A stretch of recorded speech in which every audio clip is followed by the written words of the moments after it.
एक प्रभुदत्त ब्रह्मचारी जी की वाणी में पढ़ा था। एक महात्मा जी भ्रमण करते थे तो उस समय असरफियां चलती थी, मोहरे असरफियां, तो उनको भेंट में देते लोग। तो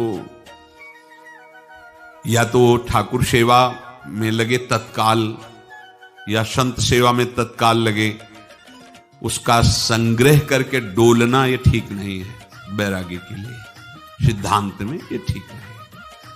तो जब 2, 4, 6, 8 ऐसे मोहरे हुई तो उन्होंने विचार किया कि और भ्रमण करके जब काफी मोहरे हो जाएंगी तो प्रयागराज में जब कुंभ पड़ता है, एक बार पूरे सब अखाड़े के संतों को, अलग अलग संप्रदाय सब संतों को बुलाएंगे और सबको पुआएंगे।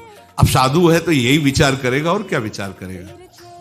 तो उन्होंने ऐसे डंडा बनवाया, बेंत, जो ऊपर से चूड़ीदार और भीतर पोला, और मोहरे उसमें डालते हैं और भ्रमण, जहां जहां श्रद्धालु भगत के सबके यहां जाना और इच्छा रखना कि एक मोहर तो दे दे दक्षिणा में।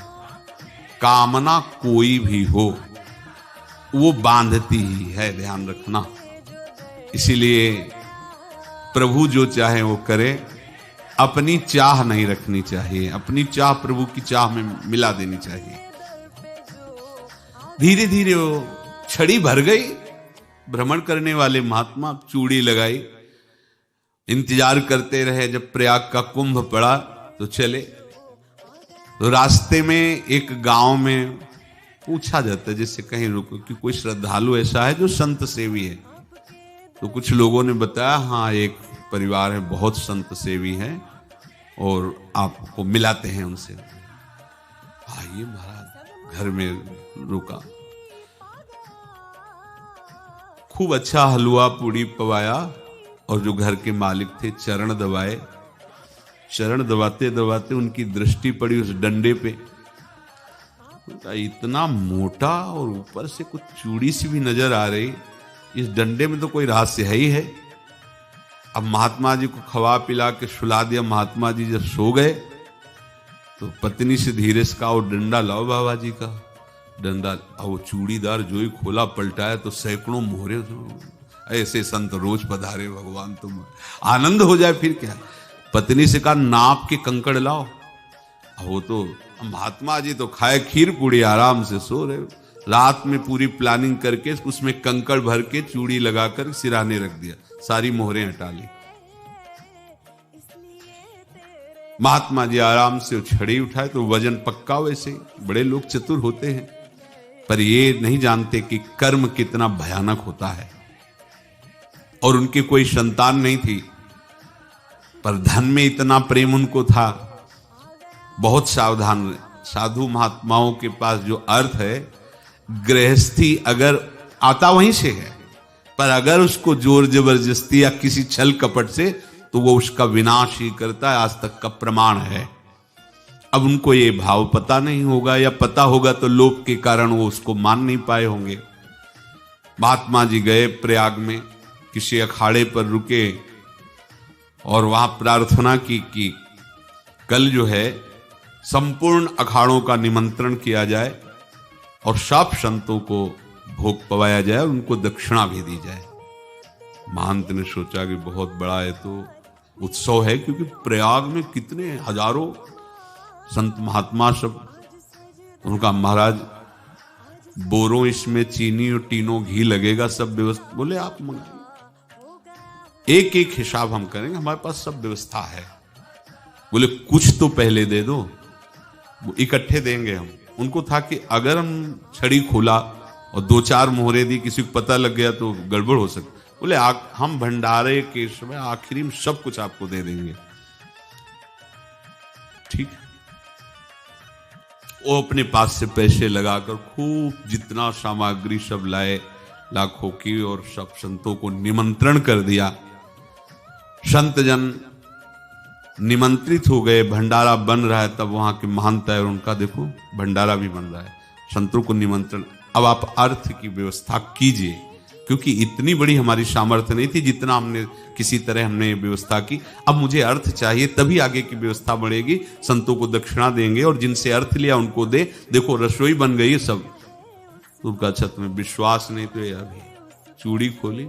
उनको तो था ना कि मोहरे हैं कंकड़। तो जिसे कितना उनको सदमा लगा होगा। हजारों संतों का निमंत्रण, रसोई बन, मतलब संत हो के छल कपट। तो उनका महाराज आपने तो हमारा नाश कर दिया, जो महंत थे।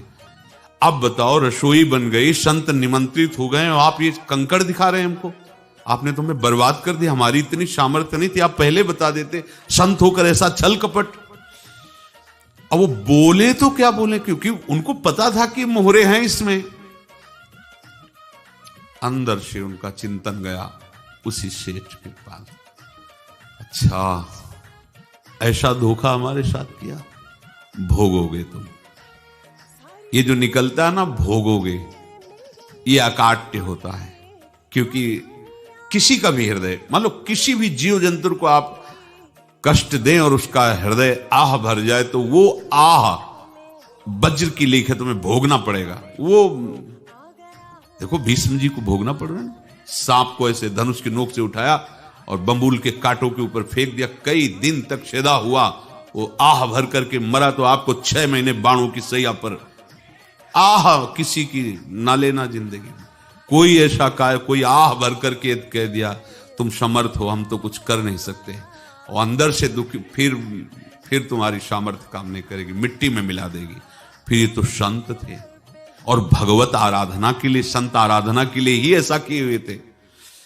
अब इनका कैसे मुंह दिखाएं, अब क्या करें। सुबह संत जन आएंगे, सबके बीच में हमारी कि देखो इन्होंने, अब क्या करें। गए और संगम में जाके छलांग लगाई, अपने प्राण त्याग दिए। अब उनके तो पास मोहरे थी और व्यापार बढ़ा, और 9-10 महीने बाद ही लड़का हुआ। अब तो उनको कि संत फलीभूत हो गया। देखो व्यापार चल रहा, लड़का नहीं होता था, लड़का भी हो गया।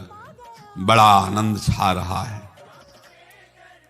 जब से वो प्रकट हुए और धन की वृद्धि शुरू हो गई, पढ़ाई लिखाई में उनके खर्चा हुआ सब, बस बीमारी शुरू हो गई उनके शरीर में।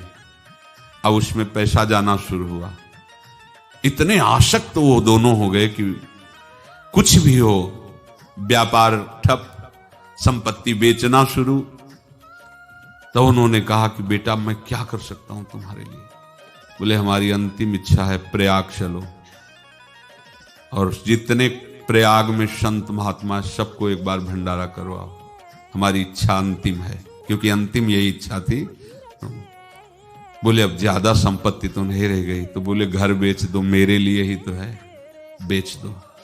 मुझे लगता मैं बचूंगा नहीं, पर मेरी अंतिम इच्छा पूर्ण कर दो। घर बेच दिया, जेवर